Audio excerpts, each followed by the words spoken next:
Hi Sanjay family అందరికీ శుభ సాయంత్రం. Welcome to Sandhyaragam. హైదరాబాద్లో గుప్త నవరాత్రులు అన్నది లాస్ట్ ఇయర్ నుండి ఎక్కువ ప్రచారంలోకి వచ్చాయి. నేను కూడా లాస్ట్ ఇయరే అమ్మవారిని దర్శించుకున్నాను. అంటే అది కూడా నేను యూట్యూబ్లో చూశాను, కానీ టెంపుల్ అన్నది నేను వెళ్ళలేదు. కానీ లాస్ట్ ఇయర్ మాత్రం ఏదో నాకు వీలైనంతగా నేను అమ్మని పూజించుకున్నాను. ఈ ఇయర్ కూడా అలానే అమ్మని పూజించుకున్నాను. ఎక్కువ ప్రత్యేకమైన పూజలు చేయకపోయినా నాకు వీలైనంతగా అలా నేను అమ్మను పూజించుకున్నాను. అలానే ఒక దృఢ సంకల్పంతో నేను అనుకున్నాను, ఈ ఇయర్ ఎలా అయినా ఒక టెంపుల్కైనా వెళ్ళి అమ్మవారిని దర్శించుకోవాలని. అమ్మ అనుగ్రహంతో నేను సెర్చ్ చేస్తుండగా మాకు దగ్గరలోనే, అంటే మేము ఉండేది గాజుల రామారం, కానీ అక్కడ దగ్గరలో 5 minutes దూరంలోనే అమ్మవారి టెంపుల్ కూడా ఉంది. టెంపుల్ అంటే గోపురం ఏం లేదు, కన్స్ట్రక్షన్లో ఉంది. కానీ అమ్మని మాత్రం 9 days అక్కడ పూజిస్తున్నారు. అది అమ్మవారి దేవాలయం కూడాను. సో ఆ రోజు నేను 4th day అమ్మవారిని దర్శించుకున్నాను. అక్కడ విచిత్రంగా బలులు సమర్పిస్తున్నారు. అంటే పంచబలి అని అక్కడ నిర్వర్తిస్తున్నారు. మార్నింగ్ 9 నుంచి ఈవినింగ్ 9 వరకు అది జరుగుతుంది. దానికి సొరకాయ, గుమ్మడికాయ, అలాగే నిమ్మకాయ, దోసకాయ, చెరుకు ఇవన్నీ బలిస్తున్నారు. అలా బలిస్తే మనకి ఏమైనా ప్రాబ్లమ్స్ ఉంటే క్యూర్ అవుతాయని భక్తుల నమ్మకం. సో ఆసారి వెళ్ళేటప్పుడు గుప్త నవరాత్రులు అన్న తీరుగా నేను ఆ పంచబలి అనేసరికి నేను అనుకున్నాను, ఏమి బలిస్తారు అన్నది. బలి అంటే మనకు తెలుస్తుంది, కోళ్ళని మేకల్ని బలి ఇవ్వడం మనకు తెలుసు, అలానే అనుకున్నాను. బట్ అవి చూసేసరికి నాకు షాక్ అనిపించింది. నేను అక్కడ ఉన్న అంటే యాక్చువల్లీ అక్కడ ఒక 2 లేడీస్ ఉన్నారు.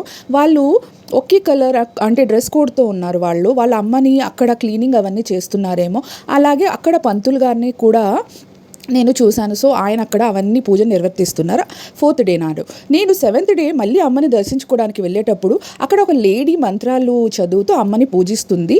అలానే ఆ బలులు అంటే మేల్ తను బలిస్తున్నారు, బట్ మంత్రాలు అవన్నీ మాత్రం ఒక స్త్రీ మాత్రమే అవన్నీ నిర్వర్తిస్తుంది. అది చూసి నేను షాక్ అయ్యాను. తర్వాత బలిచ్చిన ఒక ఆయన ఒక నైవేద్యం అమ్మని సమర్పించారు. 4th day నాడు నేను వెళ్ళేటప్పుడు ఒకళ్ళు పొంగలి చేసి నైవేద్యం సమర్పించారు. బట్ ఈసారి ఆ భక్తుడు అమ్మవారికి నాన్ వెజ్ అనేది సమర్పించారు. మనం బలిచ్చిన తర్వాత ఒక కంచంలో అవన్నీ ఐటమ్స్ పెట్టి అమ్మకి నివేదిస్తాం, అది నాకు తెలుసు. బట్ అమ్మకి ఈసారి ఇదే నేను ఫస్ట్ టైం చూడడం, fish fry, mutton curry, chicken ఇలాంటివి అమ్మకి నైవేద్యంగా సమర్పించారు. నాకు కొంచెం షాక్గా అనిపించింది. ఎందుకంటే నేను ఈ నవరాత్రిలో నాన్ వెజ్ తినకూడదు అనుకొని నేను పూజ స్టార్ట్ చేశాను.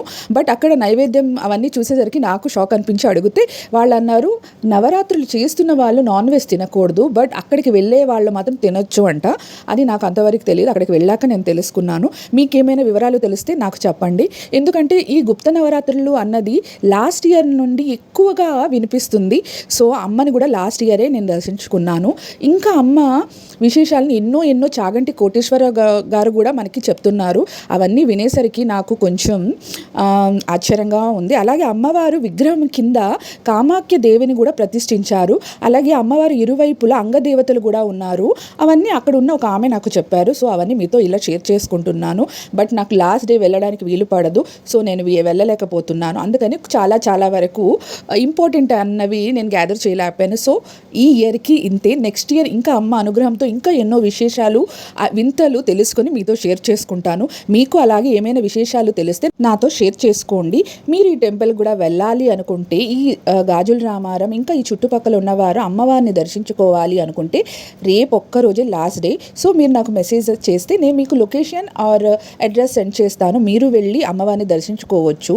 అమ్మవారు ఏ రూపంలో ఉన్నప్పటికీ అమ్మేగా. ఒక్కొక్కసారి అమ్మ కూడా మనకి ప్రేమగా, అలాగే కోపంతో మనకి కనిపిస్తుంటారు. అలాగే ఈ అమ్మవారు కూడా ఉగ్ర రూపంలో మనకు దర్శనమిస్తున్నారు. సో చాలామందికి చాలా డౌట్స్ ఉన్నాయి ఈ అమ్మవారి కోసం. సో అలాంటి డౌట్స్ ఏం పెట్టుకోకుండా అమ్మని దర్శించుకోండి. అలాగే ఈ పంచబలిని సమర్పించుకొని మీ కష్టాలను తొలగించుకోండి. మరొక అందమైన వీడియోతో మళ్ళీ కలుద్దాం.